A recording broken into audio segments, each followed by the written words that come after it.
Everyone, welcome back to our channel. मैं कार्या स्वागत करती हूँ आप सभी का हमारी इस नई वीडियो में। हमारी पिछली वीडियो को इतना प्यार देने के लिए बहुत बहुत धन्यवाद। मैं आशा करती हूँ आप इस वीडियो को भी उतना ही प्यार देंगे। तो रिसेंट डेज में हमारी टीम को काफ़ी क्वेरीज आ रही हैं जम्मू से, राजस्थान से, गुजरात से, मध्य प्रदेश से एंड इवन की लखनऊ से, कि बच्चों का जो रुझान है वो बहुत ज़्यादा यूके की तरफ जा रहा है।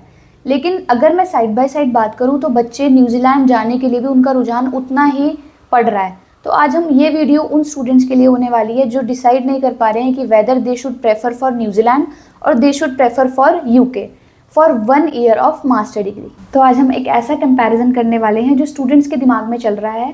आप इंटरनेट कर लीजिए, दोनों कंट्रीज़ को लेके बहुत ज़्यादा कन्फ्यूजन चल रही है। लेकिन इस वीडियो में किसी भी कंट्री की कोई बुराई नहीं है, कोई भी जो इन्फॉर्मेशन है वो फॉल्स नहीं है। आप सब कुछ आपको इस वीडियो में फैक्ट बेस्ड मिलेगा, न्यूट्रल मिलेगा एंड इवन के स्टूडेंट के पॉइंट ऑफ व्यू से मिलेगा। तो आप इस वीडियो को एंड तक ज़रूर देखें ताकि कोई भी इन्फॉर्मेशन आप स्किप ना करें। तो जब भी कोई स्टूडेंट फॉरेन स्टडी के लिए जाता है तो अपनी स्टडी डेस्टिनेशन डिसाइड करने के साथ साथ वो किसी भी कंट्री के एजुकेशन सिस्टम पर ध्यान ज़रूर देता है।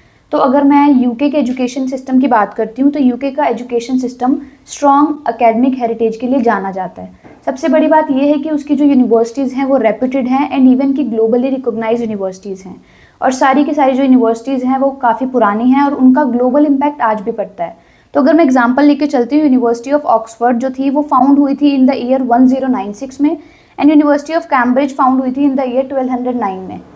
तो इसी के साथ साथ यूनिवर्सिटी ऑफ मैनचेस्टर भी वहाँ पर है, जो कि सारी की सारी ग्लोबल रिकॉग्नाइज यूनिवर्सिटीज़ मानी जाती हैं आज भी। ऑन द अदर हैंड अगर मैं न्यूजीलैंड की बात करती हूँ तो न्यूजीलैंड की जो एजुकेशन सिस्टम है वो फोकस करते हैं क्वालिटी पे एंड जो प्रैक्टिकल एक्सपोजर है स्टूडेंट्स को उस पर फोकस किया जाता है ज़्यादा। तो अगर मैं उसकी यूनिवर्सिटीज़ की बात करती हूँ, ऑलमोस्ट 8 यूनिवर्सिटीज़ वहाँ पर हैं और सारी की सारी यूनिवर्सिटीज़ ग्लोबली रिकॉग्नाइज्ड हैं अंडर QS रैंकिंग 500।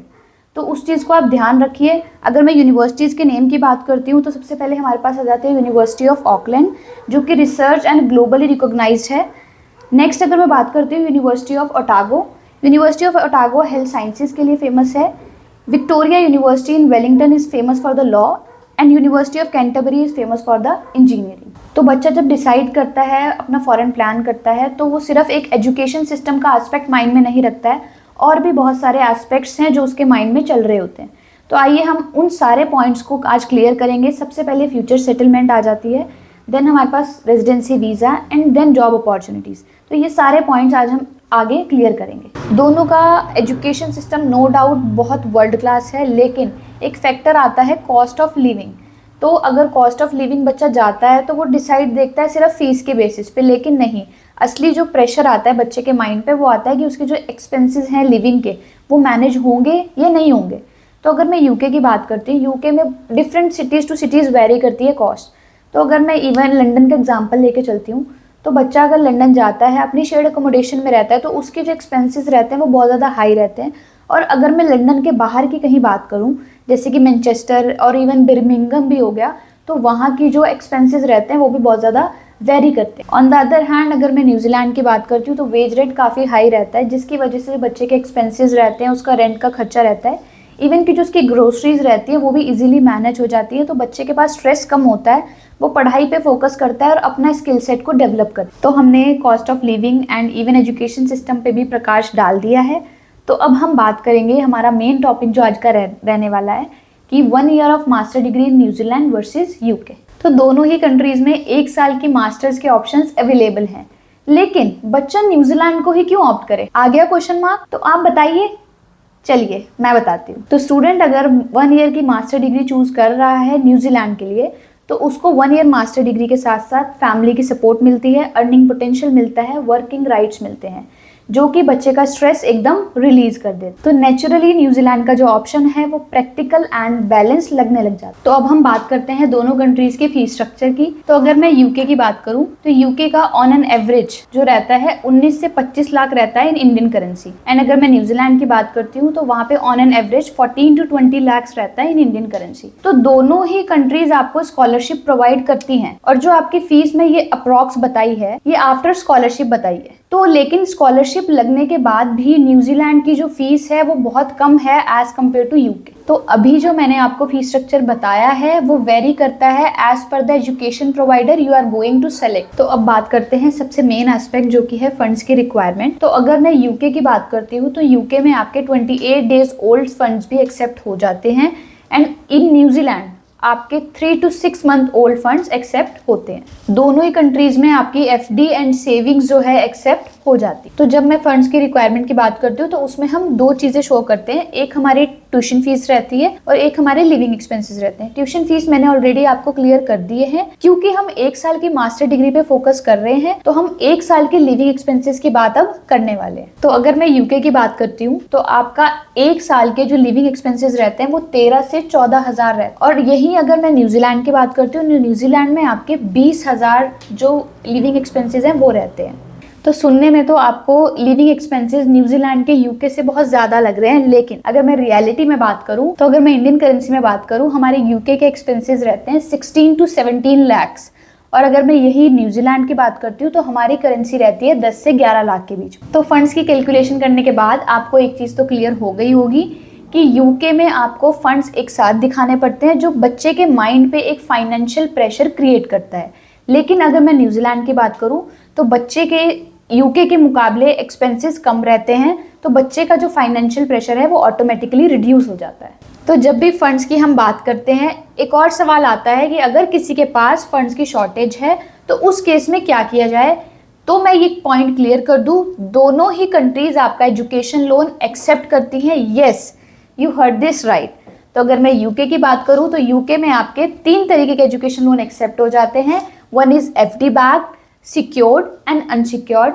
और अगर मैं न्यूजीलैंड की बात करती हूँ आपका कोलेटरल एजुकेशन लोन एक्सेप्ट होता है अगेंस्ट योर प्रॉपर्टी। यस, तो अब हम बात करते हैं इंग्लिश लैंग्वेज की एलिजिबिलिटी क्राइटेरिया की, जो कि अगर मैं इंडिविजुअली आपको बताऊं यूके की जो रिक्वायरमेंट रहती है, जो यूनिवर्सिटीज रसल ग्रुप के अंडर आती है उनकी थोड़ी सी हाई रहती है, that is 6.5 not less than 5.5 and if I talk about PT that is 64 not less then 59। और अगर आपकी कुछ यूनिवर्सिटीज हैं जो रसल ग्रुप्स में नहीं है तो उनकी रिक्वायरमेंट थोड़ी सी लो रहती है, that is 6 not less than 5.5 in IELTS and PT में आपको 59 नॉट लेस देन 59 की रिक्वायरमेंट रहती है। तो अगर मैं न्यूजीलैंड की बात करूं तो इसकी आइल्स की रिक्वायरमेंट 6.5 नॉट लेस देन 6 रहती है और पीटी की रिक्वायरमेंट आपकी 58 नॉट लेस देन 50 रहती है। तो मैं इसके साथ साथ आपको एक पॉइंट और क्लियर कर दूं, न्यूजीलैंड में आपको एमओआई के बेसिस पे भी एडमिशन मिल जाता है।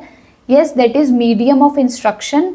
इट ऑल डिपेंड्स कि आप इंडिया में किस एजुकेशन प्रोवाइडर के थ्रू अपनी स्टडी आपने कंटिन्यू करी है। तो एमओआई के बेसिस पे university of Auckland, Auckland university of technology, Victoria university of Wellington and even की मेसी यूनिवर्सिटीज भी एडमिशन ले लेती हैं। तो अगर आप मैरिड हैं, स्पाउस और चाइल्ड को साथ में लेके जाना चाहते हैं, सबसे पहले इसमें मैं बात कर लेती हूँ यूके की, कि अगर आप अपने स्पाउस को साथ लेके जाना चाहते हैं तो आप लेकर जा सकते हैं, लेकिन उसके लिए आपको ऑप्ट करनी पड़ेगी मास्टर इन रिसर्च, जिसकी रिक्वायरमेंट भी बहुत ज़्यादा टफ रहती है as compare to the New Zealand. तो ऑन द अदर हैंड अगर मैं न्यूजीलैंड की बात करती हूँ, यहाँ पे अपने स्पाउस और चाइल्ड को स्ट्रेस फ्री लेके जा सकते हैं। इवन कि जो आपका स्पाउस है वो वहाँ पर फुल टाइम वर्क कर सकता है और आपके किड की जो एजुकेशन रहती है, अगर आपका किड अबव 5 ईयर्स है तो वो न्यूजीलैंड के गवर्नमेंट स्कूल में फ्री ऑफ कॉस्ट रहती है। और इसी तरह आपका स्पाउस आप पे एक डिपेंडेंट नहीं रहता है, इजीली आपके जो एक्सपेंसेस हैं वो मैनेज हो जाते हैं। तो इसके साथ साथ एक एड ऑन एडवांटेज ये भी है कि आप मास्टर्स के लिए तो जा ही रहे हैं, लेकिन अगर आप पोस्ट ग्रेजुएट डिप्लोमा के लिए जाते हैं तब भी आप अपने स्पाउस को और अपने किड को अपने साथ लेकर जा सकते। तो जैसे मैंने आपको स्टार्टिंग में कहा था कि बच्चा अगर न्यूजीलैंड ऑप्ट करता है तो उसको वर्क राइट के लिए भी कोई स्ट्रेस लेने की जरूरत नहीं है। यस, अब मैं वर्क राइट्स की बात करती हूँ। आपके जो वर्क राइट्स रहते हैं इन यूके वो आप 20 आवर्स पर वीक वर्क कर सकते हैं, लेकिन इन न्यूजीलैंड आप 25 आवर्स पर वीक वर्क कर सकते हैं, जो कि बहुत बड़ी बात है। एंड अगर मैं मिनिमम वेज रेट की बात करूं तो आप यूके में 11 से 12 GBP अर्न कर सकते हैं, लेकिन न्यूजीलैंड में आप वही 23 से 25 न्यूजीलैंड डॉलर अर्न कर सकते हैं, जिससे कि आपका जो अर्निंग पोटेंशियल है वो इजीली मैनेज हो जाएगा। तो इससे आपके जो एक्सपेंसेस हैं वो इजीली मैनेज हो जाएंगे ओवरऑल, क्योंकि वर्किंग आवर्स आपके न्यूजीलैंड में ज़्यादा है एज़ कम्पेयर टू यूके, तो आप इजीली सब कुछ मैनेज कर सकते हैं। So if you are looking for career stability, fast PR and jobs in demand, then don't forget to see the green list of New Zealand. Okay, so some of the fields where New Zealand actually needs talent are IT, engineering, healthcare, environmental science and teaching. तो अगर आप इन fields में study करते हैं तो आपकी job के साथ साथ PR भी फास्ट हो जाएगी। तो अगर मैं यूके की बात करती हूँ, on the other hand UK में ऐसी कोई भी लिस्ट या फिर कोई भी रिक्वायरमेंट मेंशन नहीं है। तो ओवरऑल अगर आप as a study destination New Zealand में जाएंगे तो आपको बहुत ज़्यादा बेनिफिट्स मिलने वाले हैं। यस, तो अब हम बात करते हैं पोस्ट ग्रेजुएट वर्क परमिट की। इन यूके आपको 18 मंथ का पोस्ट ग्रेजुएट वर्क परमिट मिलता है after completion of your course. लेकिन अगर मैं न्यूजीलैंड की बात करूं तो आपको 3 साल का वर्क परमिट मिलता है अपनी स्टडीज कंप्लीट होने के बाद। तो अगर एक स्टूडेंट प्लान कर रहा है तो उससे अच्छी उसके लिए कोई बात ही नहीं है कि उसको ज़्यादा से ज़्यादा इंटरनेशनल एक्सपोजर मिलेगा जो कि वो गेन करके वापस अपनी होम कंट्री में आ जाएगा। तो हर इंटरनेशनल स्टूडेंट के माइंड में एक पॉइंट ज़रूर रहता है, दैट इज़ फ्यूचर सेटलमेंट। तो अब हम उसी की बात करेंगे, दैट इज़ रेजिडेंसी वीज़ा। तो अगर मैं यूके की बात करूं तो यूके में ऐसी कोई भी न्यूज़ नहीं आई है जो एक इंटरनेशनल स्टूडेंट को रेजिडेंसी वीज़ा में हेल्प करे। लेकिन अगर मैं वहीं न्यूजीलैंड की बात करती हूँ तो न्यूजीलैंड में आपको 1 साल की मास्टर्स के बाद 6 PR पॉइंट्स मिलते हैं जो डायरेक्टली आपको आपकी रेजिडेंसी वीज़ा में हेल्प करते हैं। तो अगर आपको मास्टर्स से रिलेटेड कोई भी क्वेरी है तो you can go through our previous podcast that is mention below. तो आई होप आपको ये वीडियो ज़रूर पसंद आएगा जिसमें हमने कंपैरिजन किया है 1 year master degree in New Zealand versus UK. तो अगर आप 1 ईयर मास्टर डिग्री प्लान कर रहे हैं New Zealand and even in UK तो आप हमारी टीम से कांटेक्ट कर सकते हैं और अपनी क्वेरीज को कमेंट में लिख सकते हैं। इसके साथ साथ अपनी इंटरनेशनल स्टडी जर्नी स्टार्ट करने के लिए हमारी टीम को ज़रूर कांटेक्ट करें। ऐसी ही इन्फॉर्मेटिव वीडियोस के लिए हमारे चैनल को ज़रूर सब्सक्राइब कीजिए, हमारी वीडियोस को लाइक कीजिए। तब तक के लिए बाय बाय।